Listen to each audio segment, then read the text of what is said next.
خیبر پختونخوا میں دہشت گردی کے لیے سازگار سیاسی ماحول فراہم کیا جاتا ہے۔ وہاں سیاسی، مجرمانہ اور دہشت گرد عناصر کے درمیان گٹھ جوڑ ہے۔ اگر ملٹری آپریشن نہیں کرنا تو کیا خوارج کے پیروں میں بیٹھنا ہے؟ D G I S P R lieutenant general Ahmed Sharif نے کہا، کیا خارجی نور ولی محسود کو صوبے کا وزراعلی لگا دیا جائے؟ کیا ملا ہیبت اللہ بتائے گا چارسدہ میں کیا ہوگا؟ یہ لوگ آج بھی کہتے ہیں آپریشن نہ کرو، بات چیت کرو، کابل سے امن کی بھیک مانگو۔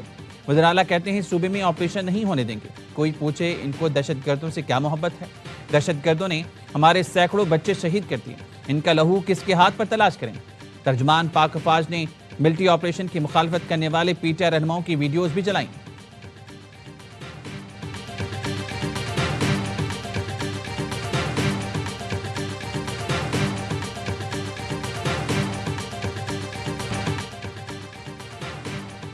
ایک وزیراعظم نے سیاسی ضرورت کے لیے سابق آرمی چیف کو ہی قوم کا باپ بنا دیا۔ ہم صرف قائد اعظم کو قوم کا باپ مانتے آئے ہیں۔ یہ شخص ایک نیا باپ لے کر آ گیا، اب کہتا ہے میرے پاس اختیار نہیں تھا، خود اپنی پارٹی کو ڈکٹیٹر کی طرح چلاتا تھا۔ با اختیار اتنا تھا کہ آرمی چیف کو قوم کا باپ ڈکلیئر کر دیا تھا۔ با اختیار نہ ہونے کا بیان مذائقہ خیز ہے۔ D G I S P R lieutenant general Ahmed Sharif Chaudhry کی پریس کانفرنس، کہا ہمارا کام سیاسی جماعتوں سے بات کرنا نہیں، ہمیں کسی سیاسی جماعت سے کوئی ایشو نہیں۔ سیاست سیاسی جماعتوں کا کام ہے، وہ حل نکال لیں گے۔ کے پی کا مسئلہ سیاستدانوں نے سیاسی طور پر ہی حل کرنا ہوگا۔ کوئی شخص، سیاست، اظہار رائے اس ملک کی سلامتی اور سالمیت سے بڑھ کر نہیں۔ اس وقت کے D G I S I کہاں ہیں جنہوں نے ان کو اپنی سیاست کے لیے استعمال کیا؟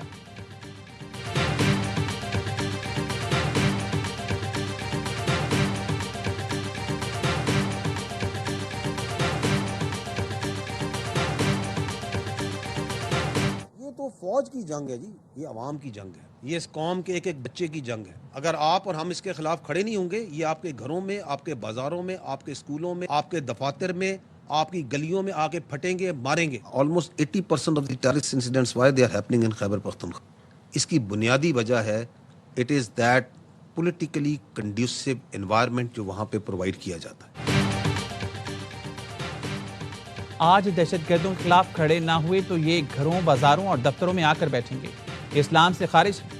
دہشت گردی کے خلاف جنگ فوج کی نہیں، پوری قوم کی جنگ ہے جو طاقت سے جیتی جائے گی۔ ترجمان افواج پاکستان نے کہا، پاکستان میں دہشت گردی کے تمام بڑے واقعات میں افغان شہری ملوث تھے۔ پچھلے سال دہشت گردی کے 80% واقعات خیبر پختونخوا میں ہوئے۔ پنجاب، بلوچستان میں تمام افغان مہاجر کیمپ ختم کیے بغیر خیبر پختونخوا میں 43 میں سے صرف 5 کیمپ ختم کیے گئے۔ یہ جھوٹا بیانیہ بنا رہی ہیں۔ وزیر اعلیٰ خیبر پختونخوا کہہ رہا ہے دہشت گردی افغانستان سے باقی ممالک میں کیوں نہیں ہو رہی؟ اقوام متحدہ کہہ رہی ہے 20 دہشت گرد تنظیمیں افغانستان میں پنپ رہی ہیں۔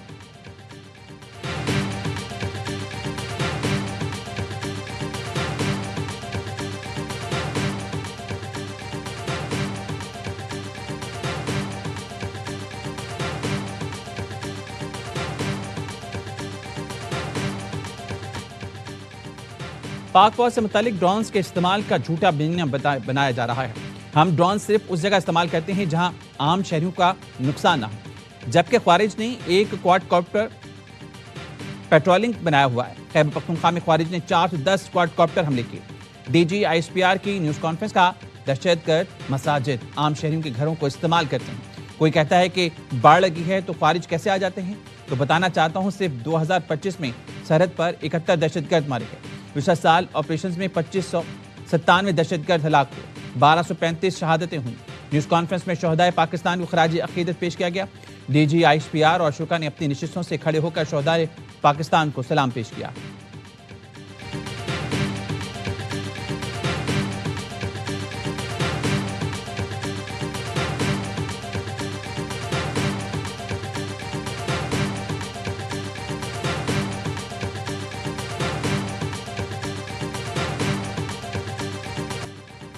طالبان کے اجداد بدھ گرانے ہندوستان جاتے تھے، اب جو قبضہ گروپ ہے یہ تصویریں کھنچوانے وہاں گئے۔ خارجیوں کے سرپرستوں کی اوقات سب نے دیکھ لی۔ افغانستان نے پاکستان پر حملہ کیا تو ان کا وزیر خارجہ بھارت میں بیٹھا تھا۔ D G I S P R lieutenant general Ahmed Sharif Chaudhry کا کہنا ہے طالبان زر کے غلام ہیں، انہوں نے اسلام آباد کے لبادہ اڑ رکھا ہے۔ ان کا اسلام یہ ہے کہ ہندوستان کے قدموں میں لیٹ جائیں۔ افغانستان کو مودی کی شکل میں ایک نیا اوتار مل گیا، افغان طالبان اب اس کو پوجیں گے۔ بھارتی اینکر نے کہا بھارت اور افغانستان مل کر پاکستان پر حملہ کریں گے تو آ جائیں، یہ شوق بھی پورا کر لیں۔ اینکر بھی ساتھ آئیں تو ہم ان کو بھی جواب دیں گے۔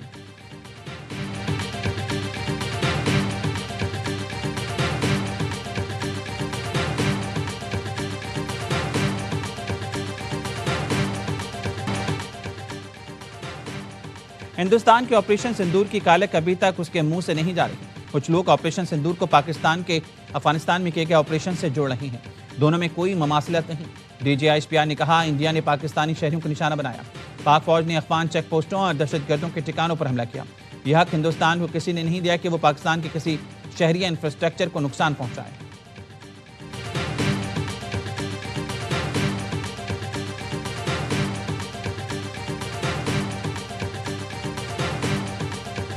پاکستان کے ہاتھوں مار کے حق میں مار، ٹرمپ کی جانب سے ٹیرف یلغار، عالمی سطح پر بھارت تنہائی کا شکار۔ مودی سرکار نے ٹرمپ انتظامیہ کو رام کرنے کے لیے لاکھوں ڈالرز کے عوض لابنگ فرم کی خدمات لی۔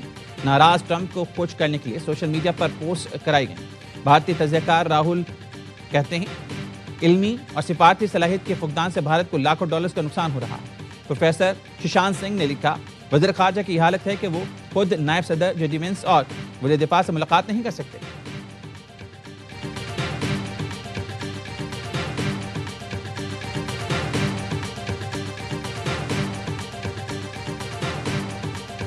نیتنیاہو جو ہے اس وقت سب سے وانٹڈ کرمنل ہونا چاہیے، اس کو اغوا کر کے لے کے جائے، اپنی کسی عدالت میں مقدمہ چلائے، ترکی جڑا چک کے لائے انہوں، اور یہ جو آگے سارا آگے پیچھے کا حساب جو ہے برابر کرے۔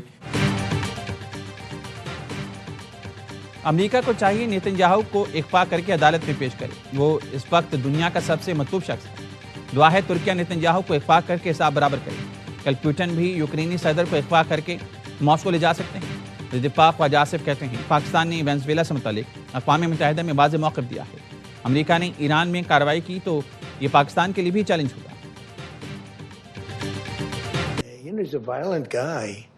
He gets up there and he tries to imitate my dance a little bit.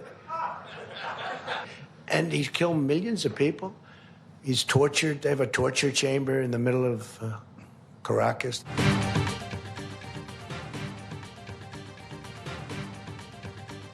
Nicholas Maduro پر پرتشدد شخص ہے، وہ میری ڈانس کی نقل کرنے کی کوشش کرتا ہے۔ امریکی صدر ٹرمپ نے ریپبلکن اراکین سے خطاب میں کہا مادورو نے لاکھوں لوگوں کو قتل کیا، اس نے کراکس میں ٹارچر سیل بنائے تھے۔ وینزویلا آپریشن نے امریکی فوج کی طاقت ثابت کر دی۔ آپریشن میں 152 طیارے استعمال ہوئے۔ وینزویلا کے اٹارنی جنرل طارق سویب کا نیکولس اور اہلیہ فلورس کی فوری رہائی کا مطالبہ، کہا عالمی برادری صرف مذمت نہ کرے بلکہ عملی اقدامات کرے تاکہ مادورو کی رہائی ممکن ہو سکے۔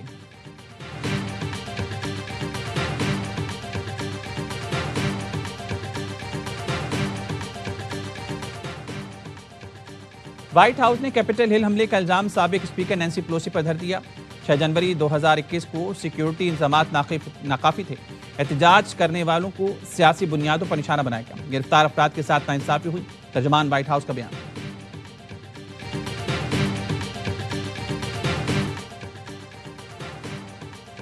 یونیورسٹی آف لاہور کی طالبہ کی دوسری منزل سے کودنے کی ویڈیو سامنے آ گئی۔ فاطمہ 27 منٹ تک فون پر بات کرتی رہی اور 8:30 پر چھلانگ لگا دی۔ پولیس تفتیش میں اہم باتیں سامنے آ گئیں۔ طالبہ فاطمہ 7:58 پر یونیورسٹی آئی اور کلاس میں نہیں گئی تھی۔ طالبہ نے چھلانگ لگانے سے پہلے کال ریکارڈ بھی ڈیلیٹ کر دیا تھا۔ یونیورسٹی کے ٹیسٹ میں طالبہ نے 35 میں سے 18 نمبر لیے تھے۔ طالبہ اپنے نمبر سے مطمئن نہیں تھی۔ لاہور جنرل اسپتال کے پروفیسر ڈاکٹر فاروق افضل اور اسپیشل میڈیکل وارڈ کے چیئرمین پروفیسر سلیم کہتے ہیں فاطمہ کی حالت بہتری ہے۔ ریڑھ کی ہڈی کے آپریشن کا فیصلہ 48 گھنٹے میں کریں گے۔ ہمیں قیمتوں کے اندر کوئی بڑھاوا نہیں کرنا ہی پڑے گا۔ یہ آج اوگرا جو ہے وزیر اعظم صاحب کی ہدایت کے مطابق نوٹیفائی کر دے گا، اور میں آپ کے ذریعے عوام کو یہ خوشخبری دینا چاہتا ہوں کہ قیمتوں کو یہاں پہ برقرار رکھا جائے۔ گیس مہنگی نہیں ہوگی، وزیر اعظم کی ہدایت پر گیس کی قیمتیں برقرار رکھنے کا فیصلہ۔ وزیر پیٹرولیم علی پرویز ملک کہتے ہیں اوگرا آج قیمتوں کے حوالے سے نوٹیفیکیشن جاری کر دے گا۔ اس سال دونوں سوئی کمپنیز کو اضافی گیس فراہم کی گئی۔